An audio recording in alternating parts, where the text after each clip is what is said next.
Someone messages you with a small favor. It's nothing big, but you don't want to do it. You don't have time.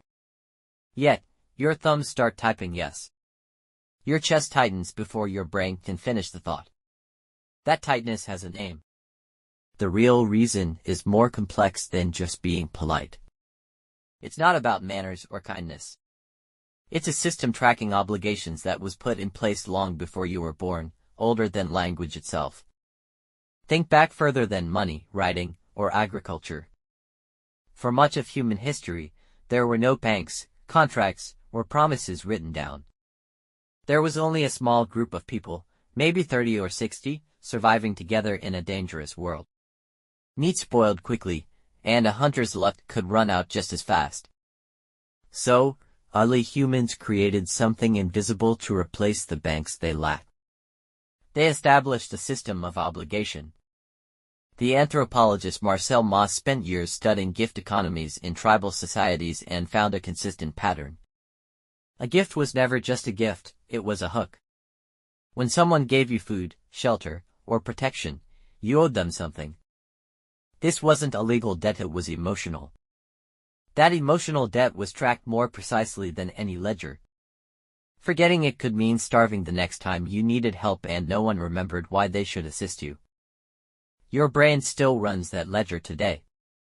In 1960, the sociologist Alvin Goodner proposed an idea that changed our understanding of human cooperation. He called it the norm of reciprocity, claiming it exists in every human society without exception.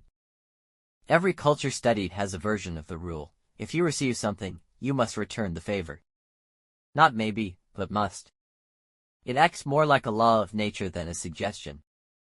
A decade later, evolutionary biologist Robert Trivers took this further. In 1971, he published a theory on reciprocal altruism, addressing a long-standing puzzle for scientists. Why would any organism help another that isn't a relative?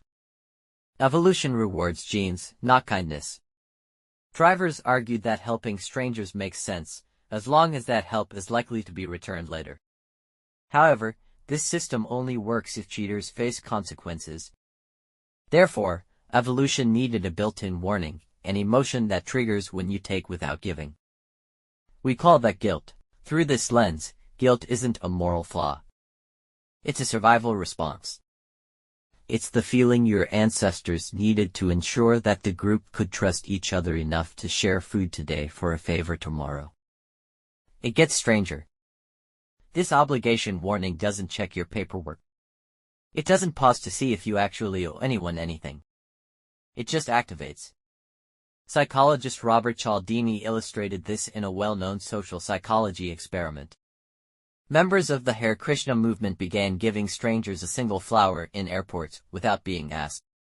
The recipient often tried to return it, but that was refused. Soon after, many of these same people were reaching for their wallets to donate money, even though nothing had been exchanged except an unwanted flower and a feeling. Around the same time, psychologist Dennis Regan conducted another revealing study. Participants did a boring task alongside someone who was secretly part of the experiment. In one version, that person left the room and returned with 2 sodas, giving one to the participant unasked. Later, that person asked the participant to buy raffle tickets. Those who received the free soda bought about twice as many tickets as those who didn't. Researchers found that how much participants liked the soda giver barely mattered. Even those who found the person unlikable still bought more tickets after receiving the drink. Liking wasn't driving the behavior, it was the sense of debt. This means that saying no is rarely about the person asking. It's about an ancient circuit that treats every unreturned favor as an open wound, one that needs to be healed before you can feel at ease again. You can see this exact mechanism in action with total strangers in places you've likely visited many times. In 2002, psychologist David Stromitz and his team studied restaurant servers who left a small mint on the table with the bill. 1 mint increased tips by around 3% compared to none. 2 mints raised tips by about 14%. But the most surprising result came in a third condition. The server dropped off the check with 1 mint, started to leave, then turned back to offer a second mint as if it were a spontaneous gesture. Tips jumped by over 20%. The food and service remained unchanged. Only the feeling of receiving a small, personal gift had shifted, and that was enough to influence how much money a stranger gave minutes later. There's a deeper reason why saying no feels so hard, and it's not just about debt. It's also about fear.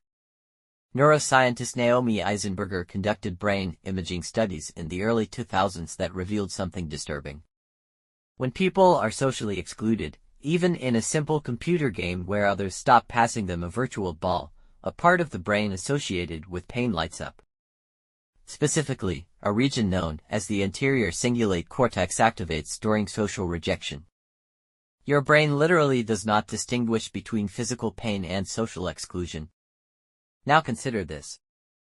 If rejection feels painful for you, your brain assumes that causing someone else to feel rejected will also hurt them.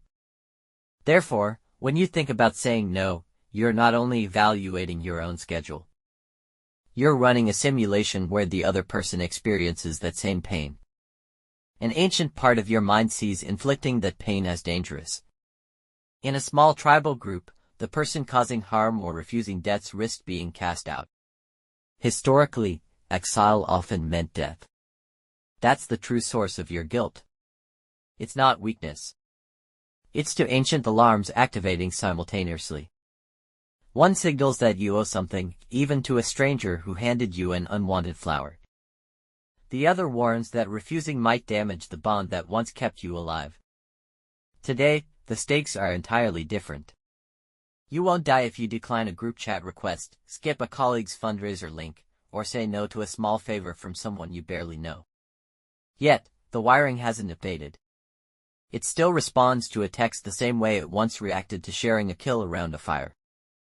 So the next time your thumbs begin to type yes before your brain finishes reading the message, pay attention. That's not just politeness at play. It's an ancient survival mechanism treating a stranger's requests like a life-or-death debt. And perhaps that's the strangest part. The tight feeling in your chest was never really about the favor, it was your ancestors keeping score.